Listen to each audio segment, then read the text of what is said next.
Hey guys, welcome back.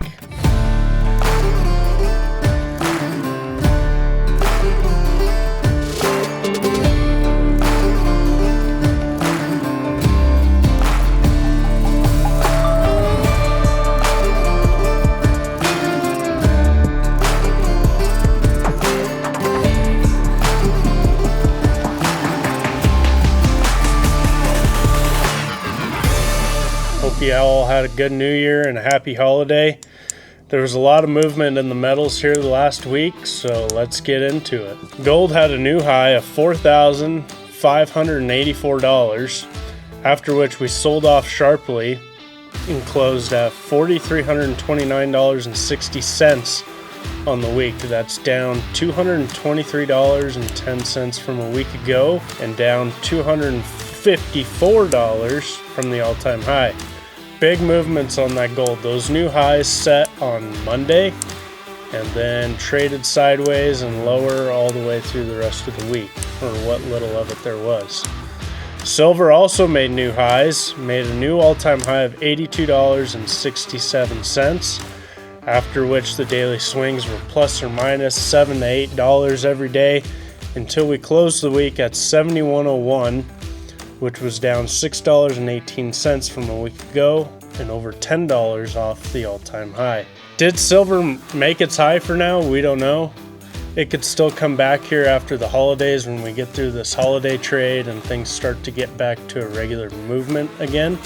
Most big money traders aren't going to come back till the end of January, but we'll start seeing things get back into the flow here this week. The gold-silver ratio for the week closed at 59.49, which actually was wider by 2.37 points from last week. Our narrowest point was that 57 area, and we actually ended up wider in the week. This is the first time we've been wider in several weeks. So this was a little bit of a switch up from what we've regularly seen here in recent weeks. Copper also got very close to its all-time high of 6.04, made a high of 5.92, but did not make new highs. Ended up closing at 5.69 for the week, down 15 cents from a week ago.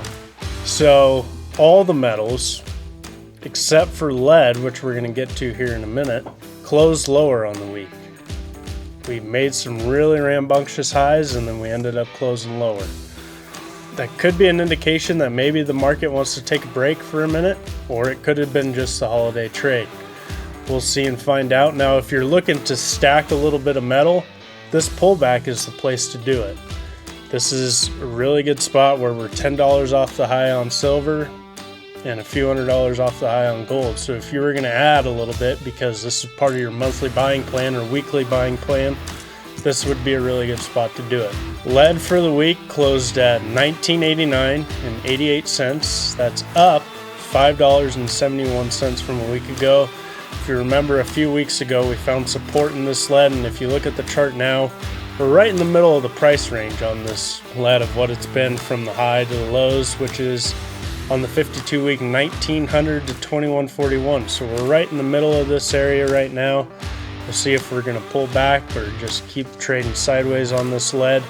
Not seeing a lot of movement for it or news for it to go one way or the other. Crude oil, on the other hand, now I'm sure everyone's seen that we captured the Venezuelan president and brought him back to the U.S. And everyone's either happy or really upset about that. Oil did not do much for the week. We closed at 57.32, up 58 cents on the week. We'll see what happens. This happened on the weekend, and we'll see how oil responds to it here today and for the rest of the week. 53.87 is still the 62% retracement area from the 2022 high, so that is our long-term support on this crude oil. If we start to move back higher, that would leave us at 59.92 for the next target, and if we close above that, 65.26 would be the next target area. Bonds for the week, not a lot of movement there either. The holidays wasn't much going on. We closed at 115.02 or a 4.87 yield, up 0.07% from a week ago. As you can see on the chart, there's not much movement going on in the bond market right now. It's holding very steady, even with the government buying all these T-bills right now. Bitcoin has been consolidating in this area for the last several weeks, but ended up closing at $90,190, up $2,230 from a week ago. Still a lot of sideways movement there, and we'll see if it goes higher or lower. If it goes lower, we might see an opportunity to be buying Bitcoin, which wouldn't be a bad idea. I haven't bought any Bitcoin in a while, but if we continue to get a break in this Bitcoin, I would be a buyer of it. Ammo this week, due to the metal prices not following through to the upside, but actually taking a little bit of a break, ended up staying steady on the week. So we have 9mm 124 grain at 27 cents, steady from a week ago, with a range of 20 to 35 cents.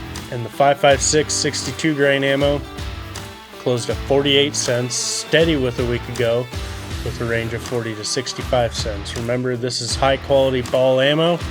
This is not your lower quality range ammo that you can pick up for substantially less money, but high quality ball ammo, because that is ultimately what we want to store when we package it in a can, put it on the shelf for that long-term store value. That about wraps things up for this week.